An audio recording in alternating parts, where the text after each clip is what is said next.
Mardi ela muna mabota na bino bipa nyonso bozami pona kolanda Mag FM to sepela kama kasi tangu toyebaka ke bozalaka ebele na bandaku pona kolanda biso yango etindaka biso to saila bino musala kitoko kaka ndenge tomesana. Tofungola Mag FM pour na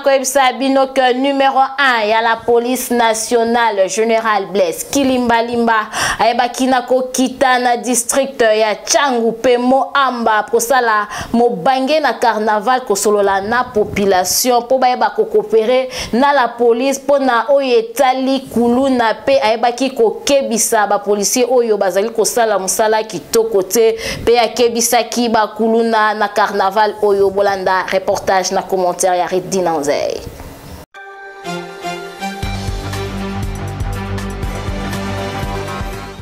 Eza esengo pona bana kini balela la bango ko tambola na kimia ya komona mutu oya telemi pona ko bundela kimia na bango ezonga ndenge zalaka le général Blaise Kilimbalimba commissaire divisionnaire ya la police à ville à Kinshasa batu balali karabo ba sutuki na ntele na quartier Lagos akiteli bango kuna quartier wana ekenda sango bakuluna ya blague te bazala kuna osakani ba papio ba botolio nyonso kasi yemoko mobali anguya le général Blaise Kilimbalimba abundaka na koisambo akitaki kuna pona kokebisa bakuluna nyonso o bazotia manyanga bayebelake kimia fwe kota na kin po ye décision na ye ezake bana kin batambola ndenge bazalaka okoki kotambola te na quartier oyo pona nini yo muto ozali na kati ya capitale na yo yango wana babetelaki général Kilimbalimba maboko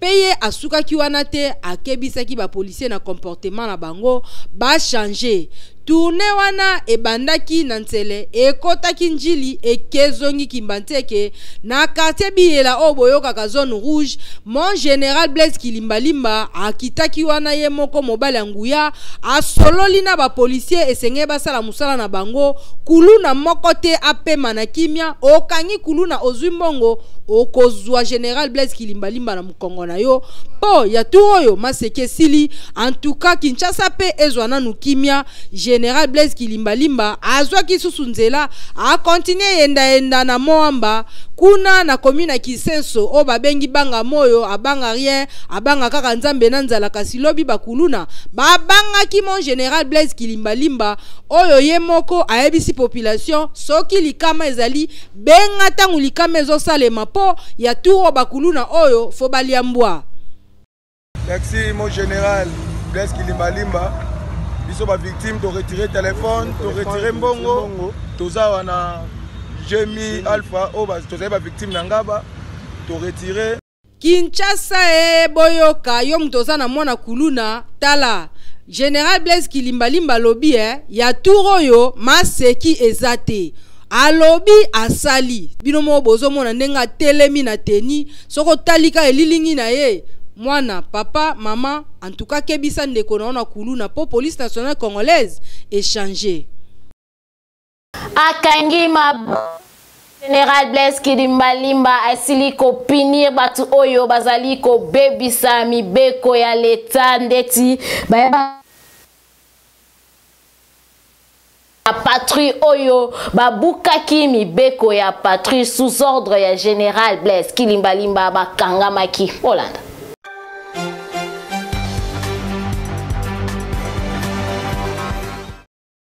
Nanu ezalate na kati ya ville Kinshasa bondi melanga ba mota oyo basalaka na rompwenga babalobi yango en tout cas police nationale congolaise échanger bandaka ka général Blaise Kilimbalimba aye likambango ezalaki nini ba telemi na bango na ba 1h du matin ba sutuki jeep ya la police ya Jemi Alpha ekiteli bango bandi ko botola bango ba telefone na ba moto ba kangi bango bazwi pe bango ba mbongo na bango babwaki bango na kasho. Tango ntangu kaka babeti mbela na la police babengi yeme général Blaise Kilimbalimba akitaki wana a ordonné que bazongisela ba motar wana biloko na bango yango ba motar balobi en tout cas police soke continue boye image ko changer population kutezalaki pemene lobi likamba boye salemate po policier soka botolu eloko ekendaka nango yolela kasi général Blaise Kilimbalimba banda ye azoko insister na comportement ya ba policier ya mabe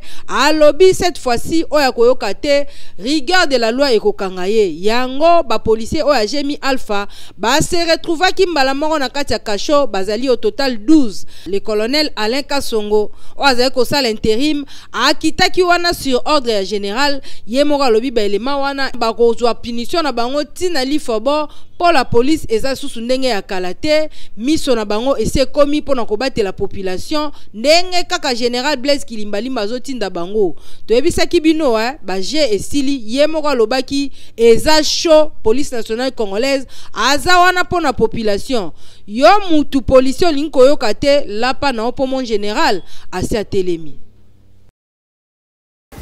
Bourgmestre ya commune ya Kalamu organisé maman activité na oyo etali anniversaire ya ba quartier na ye asilaki na ko lancer carnaval moko ya munene na ba quartier nyonso ya commune na ye pona ko annoncer population mo bange na activité oyo azali kosala.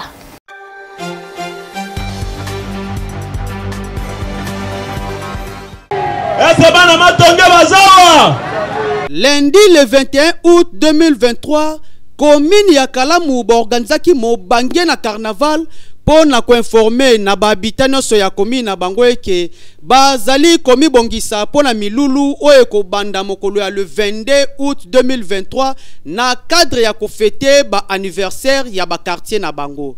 Ko banda na quartier Matonge tina quartier Kauka oyo kokokisa 71 ans o koti na ba quartier le de Yolo oyo kokisa 69 ans pe oye na quartier Kimbangu oyo kokisa 70 ans. Yango wana carnaval wana esalamaki pona kokende na ba point nyonso aussi oyo ba kocha ba stand pona koyebisa batu ya Kalamu ete ba ya ebele pona ko fete milulu oyo koleka na quartier na bango. Biso Mag FM tozalaki wana pe Bolanda.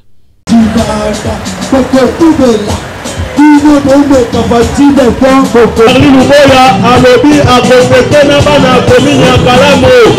bakartier nyonso bapesi nango ezosalama na bakartier na bango. Bomoni bino moko ndenge bana Kalamu basepelaki na carnaval wana pe ba encourager ba autorité na bango ba ko ba toujours na kosala boye pona ko fetaka ba anniversaire ya ba quartier na bango bana Kalamu balobi bakozala. Totika la kaka na commune ya Kalamu pona koyebisa bino ke lancement ya activité ya ba anniversaire ya ba quartier nyonso ya commune ya Kalamu esalemaki mokolo ya lelo na place oyo ba benga couloir Madia Koko oyo échange kombo Wemba Dio Papa Wemba Bolanda élément oyo.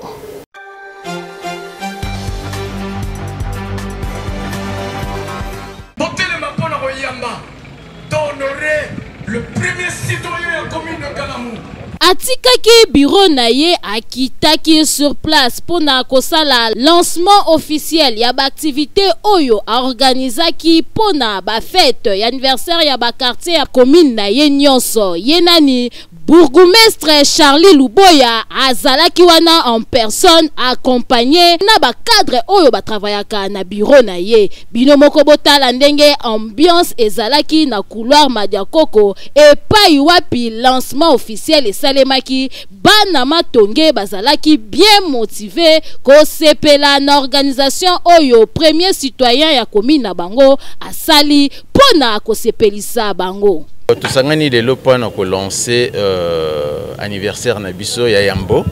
depuis Kalamu ezala Kalamu et Kalamu soki tolobi nde na lokoto le français balobaka personne morale ayamba biso apesa biso tous les atouts ba quartier moko célèbre abimisa ba icône moko célèbre pourquoi ne pas quand même ko penser na ye ko salela anniversaire yango lelo ezali anniversaire na ye ndenge na uti koloba tozana ndenge belge kabola ki 5 quartiers hein ya Kalamu sans compter de mini quartiers hein toza na Imokongo, toza na Matonge, toza na quartier Imokongo, on a le Bivema, toza na Kimbangu, toza na Yolo et Yolo Nord et Sud.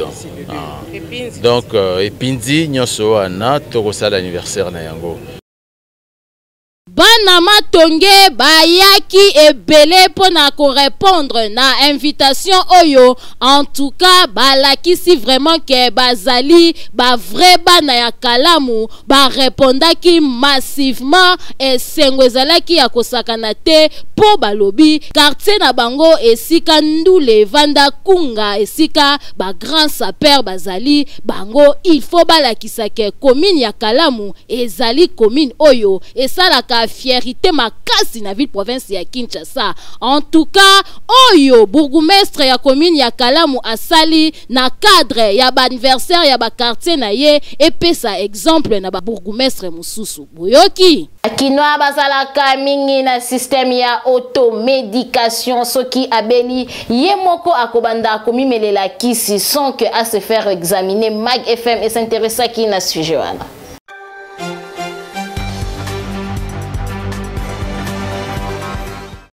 Automédication tope komi melela bakisi sans kosala ba examen ezali eloko ya malamu te. Kasi bakinwa mingi soki abeli okomona akei komisombela kisi na pharmacie. Misusu kutu bakendaka plus loin a expliquer kaka moninga ke nazoka boye boye. Moninga apesi epe ordonnance na ye ayebisi ye ke ngai pe na bandaki koyoka kaka bongo. Akokende kosomba bakisi selo ordonnance oyo basailaki moninga ba examen. Nzokande ezali malamu te komimelela bakisi sans ko se faire examiner. Kaka ndenge balobaka la santé n'a pas de prix. Ndeko kosala erreur te soki nzoto etungisi yo obanda komimelela bakisi sans ko se faire examiner. Po oyebite maladie nini ezali kotungisa yo okomela kisi mususu nzokande ezali pe maladie misusu nde ezali kotungisa yo. Boye bakake bakisi oyo tomelaka ezalaka nanu poison ya makasi. Avant ya komela il faut yeba kisi nini okoki komela pe dose nini ya bakisi okoki komela. Soki santé dérangé ki mambango na hôpital tope na centre ezali pembeni po la santé n'a pas de prix. Bokeba okoya komela bimela mela pe bakoya kokunda yo pamba. Wenze ya Matadi Kibala epela ki moto bateki ba perdre biloko ya ndenge na ndenge sala ki passe mingi kuna na commune ya Mongafula Holland.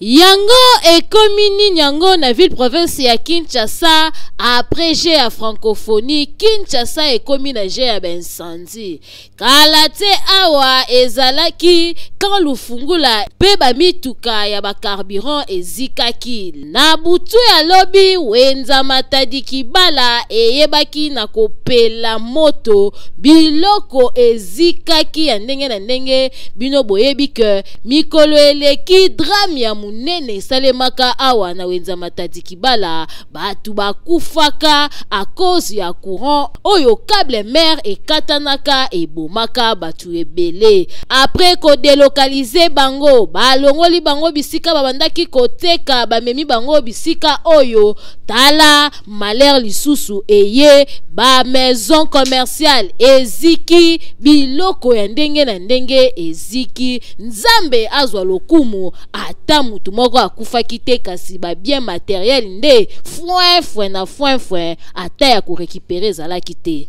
Na batongo Mag FM ekitaki wana bino moko botala ndenge dega esalemi na ndenge ya kosakana te. Papa événement eleki na 22h30 ezalaki boutique wana ya vivre faire et boutique wana moto bandaki na C penza. Tango moto bandi na C ale ba porter ba bandaki ko banga banga ba keba ba soda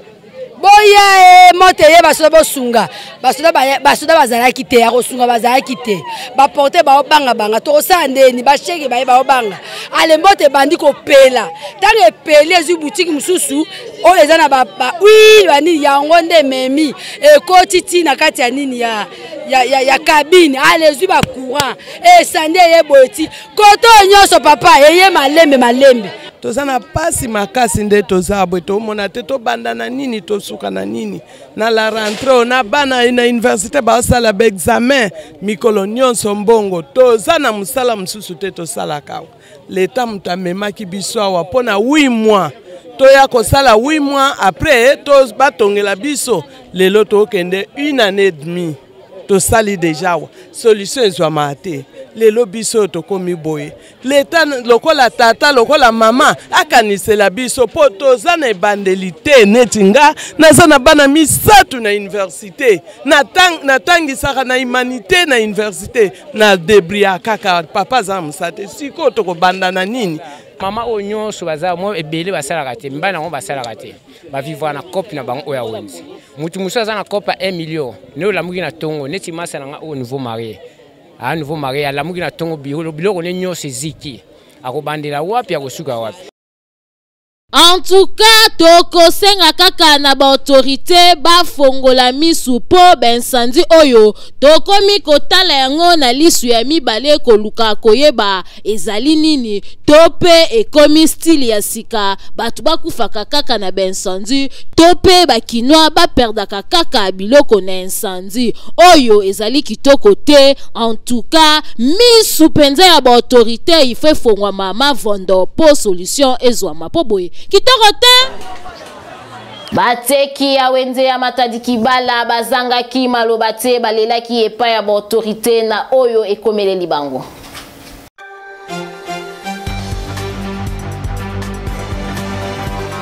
Comment gouvernement na biso fait la sérieux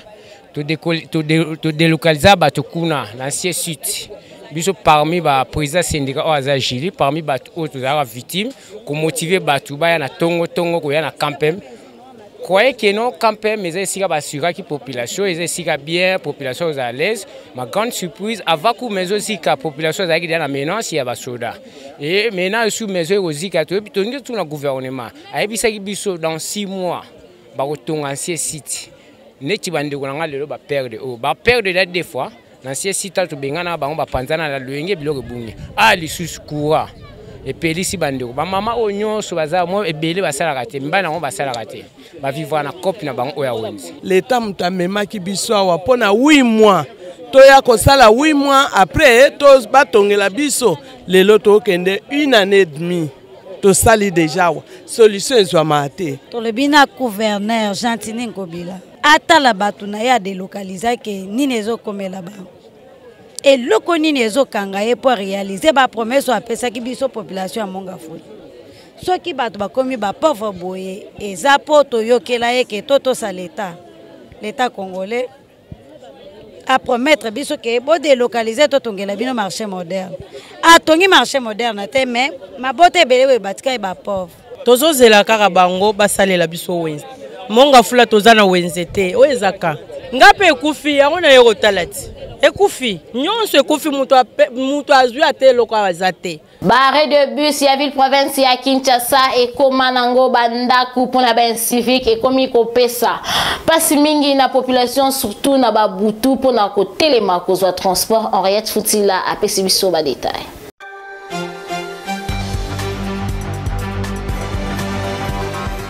Respect ya ba bien public na Kinshasa ezalaka lisusu te. Tolobela na o etali barré de bus en tout cas ezali pasi pe mawa po soki otamboli okomona ke barré wana ekoma nango bandaku ya bashege na bakuluna. Botala neti awa batandi bilamba lokola na singa kote kuna pe fulu na sima okokuta basaki basundola wana kote mususu pe are ebongwana nango kwado kokamwa lokola pe l'État congolais amesana kaka kotonga kasi suivi ezalaka te yango tokoma komona makambo ya boye pona bare soki tokomi kaka na butu okokuta batu balali wana donc ekoma nango nde lieu de refuge yango population akoma kobanga kotelema wana ezala mituka likolo ya ba civique oyo bamesana kolala wana mona ba pepele vraiment baluna ka poto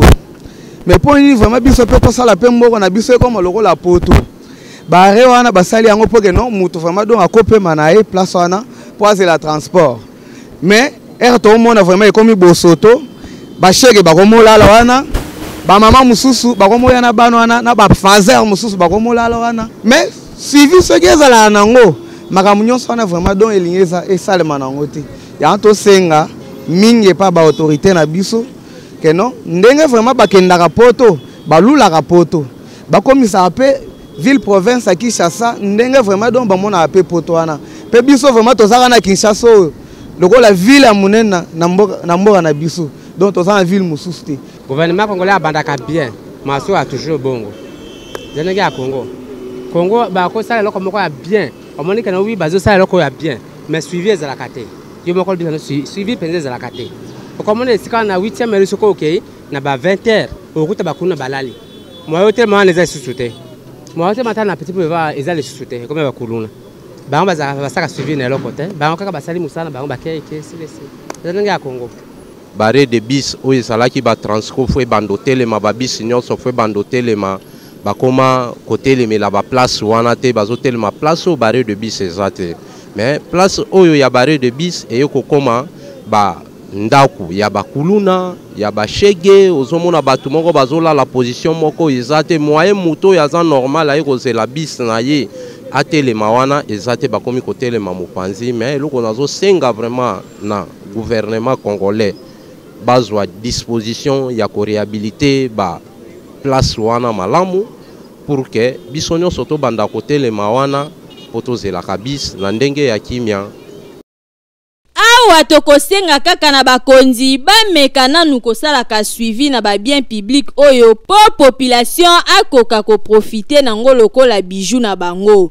Kinshasa oyo penze ezalaka nini mpona bamboka misusu makambo ya boye ezalaka te tanenge che tanenge sali kitoko te ba maison commerciale topé bandaku oyo batu batekelaka basalaka ba activité na bango e koma nango bisika ya kolala pona bakolo place wana topé bakolo maison kokama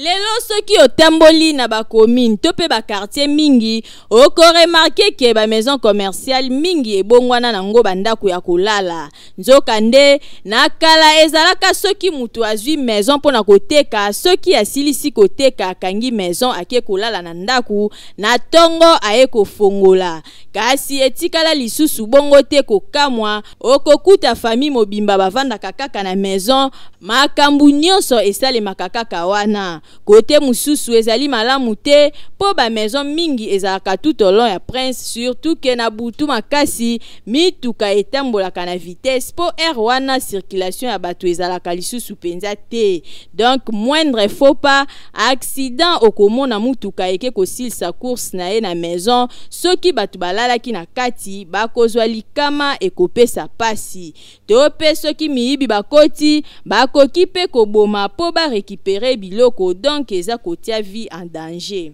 En plus, balalaka na ba condition ya mabe étouffement po maison eza lokola dépôt espace ya malonga ezalaka te okoki pe kozwa malade suite ya ba condition wana nyonso wana ezali kolakisa ke vie sociale ya peuple congolais eza pasi mutu azokoka te kozwa ndako à part maison commerciale pe à part yango tozomona ba maison commerciale ekoma nango bandako ya kolala boye ezali malamu mingi te bomona loin yo mutu ozali komitunisama na bokono tope oumeli na maladi tango mulai otamboli bisika ya ndenge na ndenge ozwi lobi kote kende mbangu na centre hospitalier Dominique Lecoeur kuna bakotraite o kitoko makasi.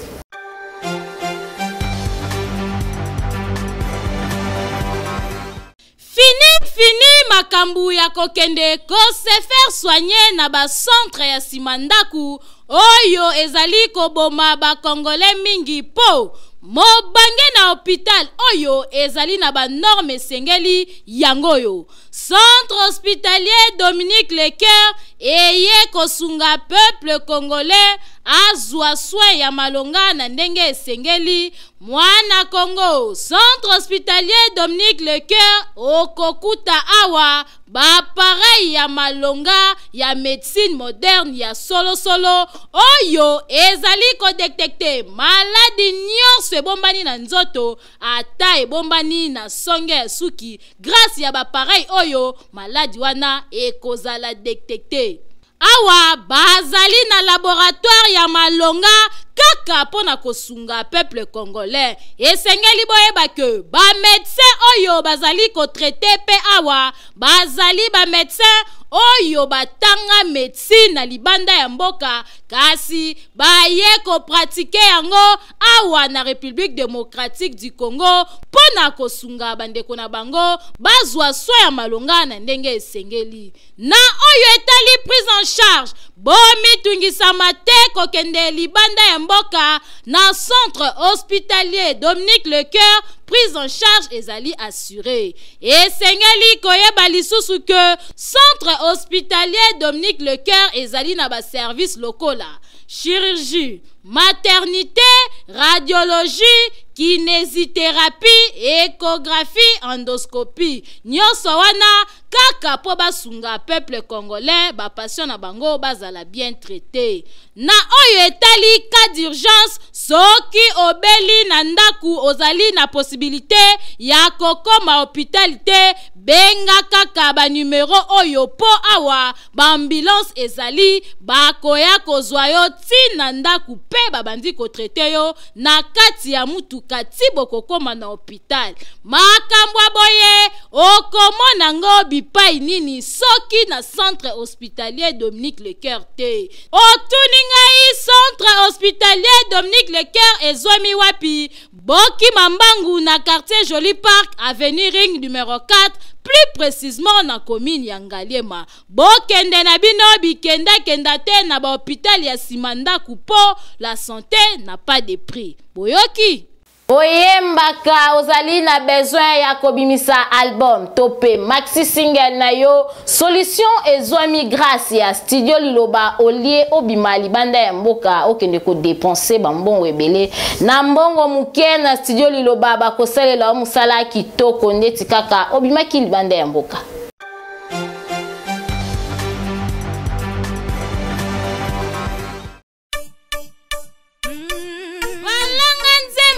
Bakolo kunga solution pona bino eye yo mutu ozali na besoin ya kobimisa album single maxi single kimambangu na studio liloba na 14e rue po kuna okokuta biloko ya mopaki c'est-à-dire ba pareil ya kanda studio liloba ezali na qualité ya kosakana te ebongo bakita ebongo ba micro okokutango esika mosusu te kaka na studio liloba.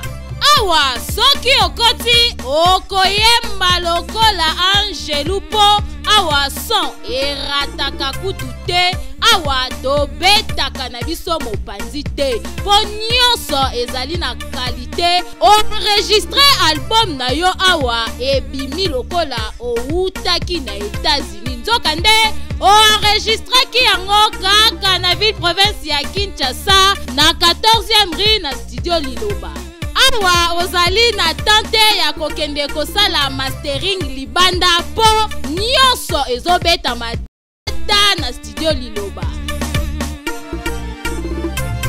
Opanga na yo na oyo etali prite a cause ya ba appareil sophistiqué oyo ezali awa prix ezali nango abordable. Ofuti mbongo mukie kasi basaleli yo musala ya qualité. Oyoki Boki Mambangu na commune ya Limete na 14e rue industrielle numéro 23 na avenue Mulangi Oza Mobimba accueil ezali na ndenge elongo bani. boyoki boyebele.